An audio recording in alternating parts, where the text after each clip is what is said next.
Nayeli Roldán, periodista, ganadora del premio muy prestigioso Ortega y Gasset, reportera de Animal Político, coordinadora del libro, Mexicanas en pie de lucha, reportajes sobre el Estado machista y las violencias. Gracias por esta conversación, Nayeli. Me da mucho gusto poder hablar contigo. Muchísimas gracias a ti, Ricardo, por el espacio. Un saludo al auditorio. Nayeli, ¿por qué las mexicanas están todavía en pie de lucha cuando se supone que ha habido ya tantas conquistas desde aquel derecho al voto de hace décadas y más recientemente Ujú. la equidad de género en la política, en la representación de partidos y de Congreso, en fin? ¿Por qué todavía las mexicanas en pie de lucha, Nayeli? Claro, Ricardo, gracias por la pregunta, porque en realidad esas son casi que las paradojas. O sea, sí, es cierto que tenemos muchos avances, que hemos ganado muchas batallas, que las mujeres que nos precedieron han permitido que generaciones como la mía sí viva en un contexto completamente distinto, de muchas más libertades, de muchas más oportunidades. Efectivamente, para mujeres pues de mi generación ya no es difícil, digamos, pensar en una mujer en un cargo público, en una competencia también electoral. Ya no nos imaginamos siquiera esta posibilidad de que en algún momento no estaba permitido el divorcio o que las mujeres no votaran. Eso simplemente es impensable ya porque es una realidad y es una realidad cotidiana. Sin embargo, hay muchas otras cosas, Ricardo, que aún están pendientes. Por ejemplo, lo mencionabas, tener el mismo número de mujeres que de hombres en cargos de elección, por ejemplo, en un gabinete, como lo vemos ahora, no necesariamente está significando que sean las mujeres quienes tomen las decisiones y quienes estén además impulsando políticas públicas a favor de las mujeres. Entonces, la paridad no es suficiente. Necesitamos también pues que esto sea un ejercicio real de poder y no solamente una cuestión de número. También, si bien hemos avanzado en algunos estados donde se ha despenalizado el aborto, pues todavía no es una realidad para todas las mujeres en todo el país. El Sistema Nacional de Cuidados tampoco lo es. Y ahora con la pandemia justamente nos dimos cuenta, Ricardo, o más bien estamos Sí. padeciendo lo que ha significado también un retroceso para las mujeres. Hablamos en uno de los capítulos justamente escrito por Daniela Rea, pues se trata de 10 años de retroceso para las mujeres en todos los ámbitos, desde la casa, el ámbito laboral, lo difícil que va a ser también para muchas mujeres regresar y las triples o cuádruples jornadas justo en la Sí. pandemia. Ricardo. Ahora dime, ¿había qué tipo de expectativas? Te hago la pregunta abierta. ¿Qué tipo de expectativas había para las mujeres con el advenimiento de un gobierno eh, que, pues, ya no se menciona la palabra, el término, pero era presuntamente de izquierda, progresista, como el de López Obrador? ¿Y Exacto. qué ha pasado con la realidad? Pregunta abierta, Exacto. insisto. Muchas gracias, sí, Ricardo. Efectivamente, estamos en un momento donde el feminismo generalmente coloca a la discusión en los extremos y que tenemos un presidente que muy frecuentemente está abonando, ¿no?, a que justamente esta discusión esté polarizada. También hemos escuchado mucho este discurso de que esta es la administración más feminista de la historia y lo que decimos justo en el libro, aquí está el periodismo para verificarlo. Comenzamos, el segundo capítulo es justamente un recuento, un recordatorio de lo que hicieron muchas mujeres en posiciones de La poder. autoproclamada 4T, ¿será feminista o no Será fue? o De no Ivonne Melgar. fue, Para que exacto, veas que te estoy de Ivonne leyendo, Melgar. ¿eh? Aquí Muchas está. gracias, sí, muchas gracias.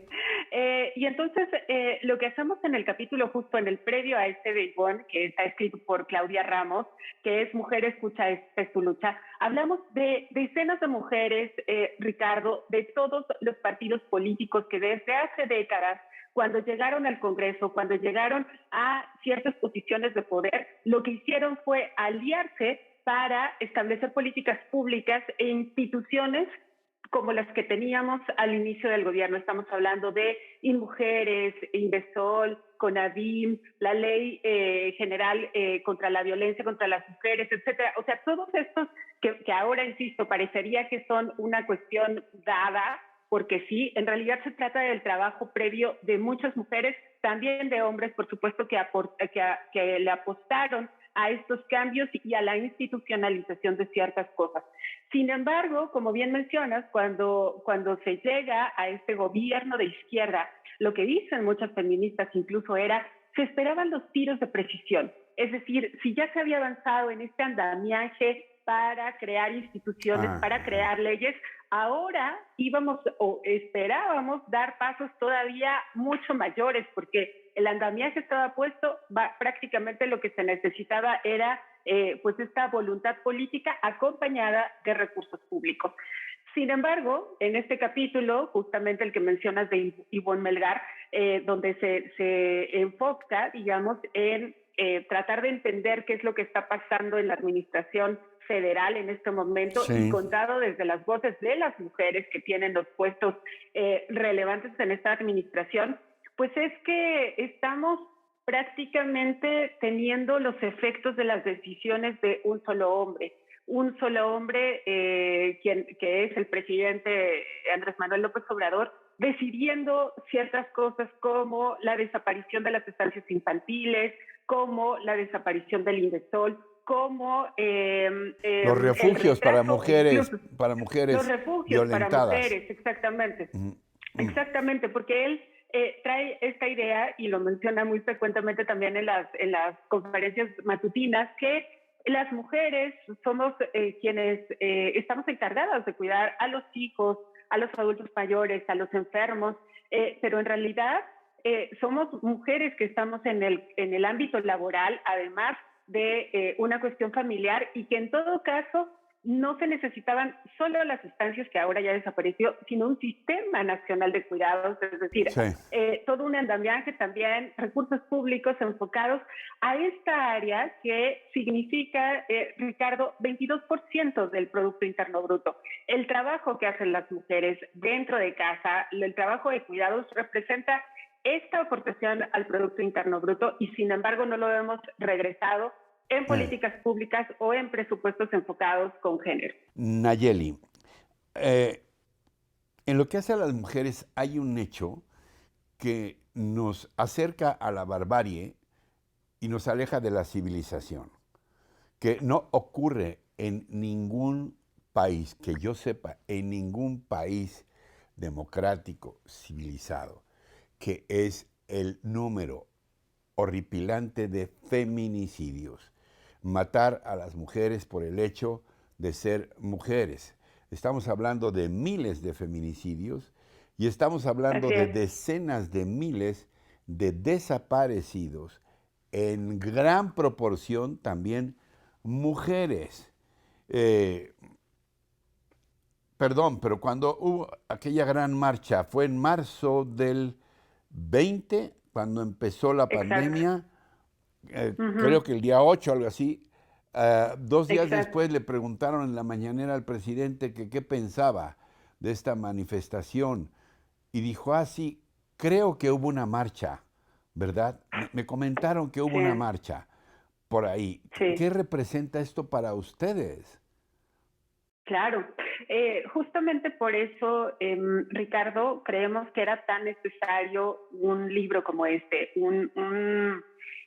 un trabajo además periodístico hecho por mujeres que tienen mucha experiencia cubriendo todos estos temas y con una perspectiva de género, porque este libro no era responder a un hombre, no era responderle al presidente López Obrador, sino era acercarle la posibilidad de información, de contexto, de contraste, de verificación del discurso a todos los lectores y las lectoras, para que cuando escucharan una cosa como esta que dice el presidente, tuvieran estos elementos para decir, me parece que no es tan correcto, o en todo caso algunos que sí lo pudieran apoyar, pero con conocimiento de causa.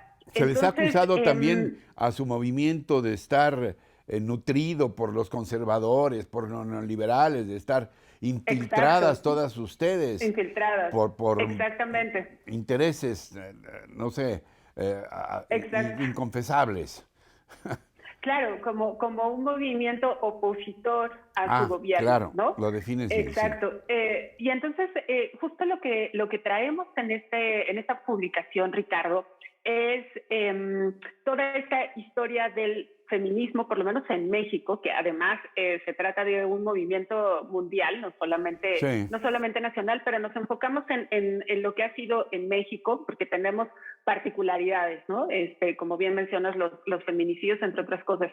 Y entonces lo que hacemos es poder exponer las pruebas de que el feminismo no nació en 2018, ¿no?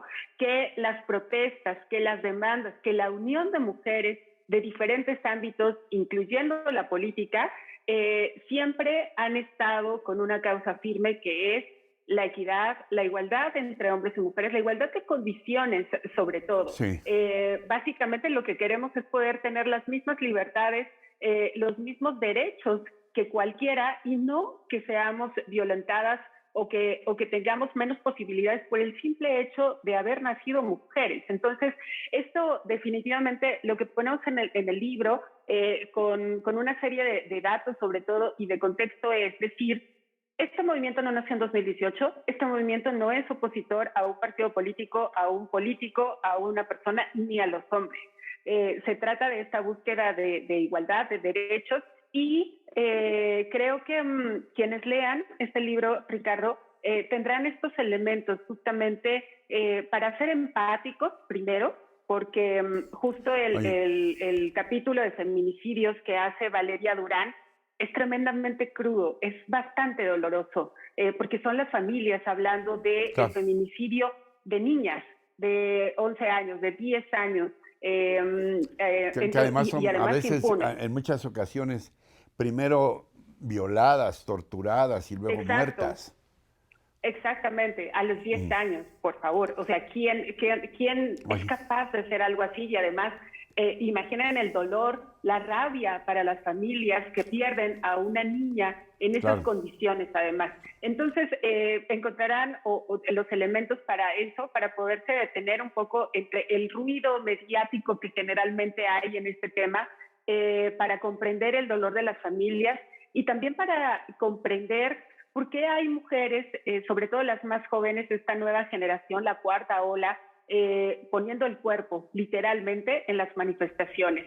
mm, sí, Estas movilizaciones, es el capítulo que hace Laura Castellanos, nos habla o tratamos de exponer ahí, no romantizando, no justificando, pero tampoco atacando este movimiento, sino más bien sí. tratando de entender por qué estas jóvenes están haciendo este tipo de manifestaciones, Ricardo. Finalmente, ¿qué esperas que encuentren los lectores en general? Y dime si se lo han enviado al presidente y a alguien más de su gabinete para que lo lea también. Exacto, no, aún no se lo enviamos.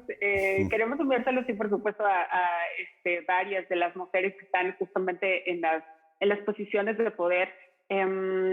Tal vez viéndolo así en un compendio, viendo el pasado, viendo el presente y viendo también pues las perspectivas que se tienen hacia el futuro, pudieran también caer en Sí. cuenta de su papel, de la importancia que tiene que ellas estén en los ámbitos de poder, de la posibilidad que tienen de hacer cosas relevantes para las mujeres, y bueno, en general, para lectores y lectoras, Mm, espero que tengan primero esta parte de empatía que les decía, sí. que entren al libro, que entren a la lectura desde una visión neutral, ¿no? Partamos desde lo neutral y con base en lo que les vamos contando de datos, de historias, de contexto, puedan hacerse de ciertos criterios y poder entender a partir de la lectura del libro por qué las mujeres salen a las calles a manifestarse, por qué las mujeres dicen que este gobierno efectivamente no es el más feminista de la historia, y cuáles son las cosas que justamente nos mantienen, como iniciamos en la entrevista, Ricardo, en pie de lucha.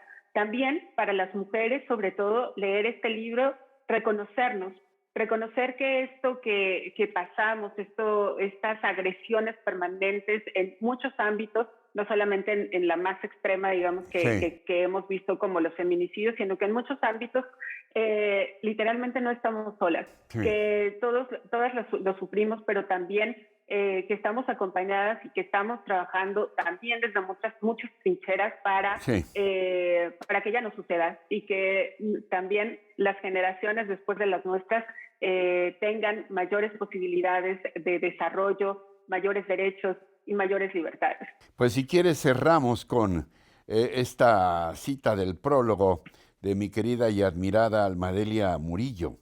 Nos tenemos unas a otras y sabemos, lo hemos sabido por generaciones, que para cambiar este sistema patriarcal violento y feminicida necesitamos estar juntas y organizadas. Ya está a la venta, Nayeli, ¿verdad? Ya está a la venta, lo pueden encontrar en todas las librerías, sí, en electrónico también, y el 30 de junio hacemos la presentación también, ahí estaremos recordando la fecha para que nos puedan acompañar. Bien, el 30 de junio, ¿dónde? Todavía no tenemos el lugar, pero bueno, el 30 nos de junio, avisas, sí. Nos avisas. Exacto, les aviso. Nos invitas. Les aviso. Gracias, Nayeli Roldán, gracias. Hasta pronto. Muchas gracias a ti, Ricardo. Hasta luego. Hasta pronto. Gracias por el espacio.